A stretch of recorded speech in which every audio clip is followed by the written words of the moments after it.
Hello, PSC classmates. My name is Michael Thoms, and I will be discussing the constellation Pegasus. Um, I the best time to look for it is in the fall and winter. I chose late November around 8:30. But first, the easiest way I think to find it is if you look to the east over here. You'll see Orion, the three belts there.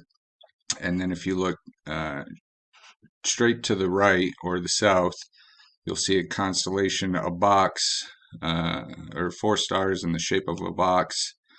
That would be the constellation Pegasus.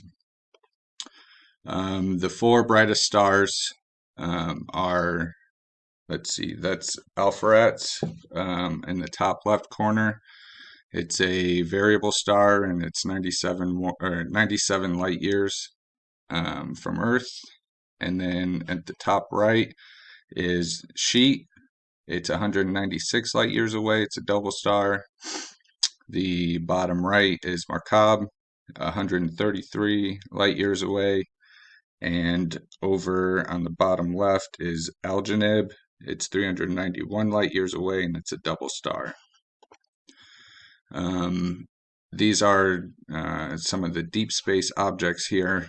Kind of in this area, you'll see the NGC 7549. It's a galaxy. Just outside at the top here is NGC 7331. It's a spiral galaxy. Not too far away from there is the Stevens Quintet active galaxy. And then on the bottom, the kind of lower left is NGC 7742 interacting galaxy. While researching kind of the mythology of Pegasus, I found it to be quite interesting.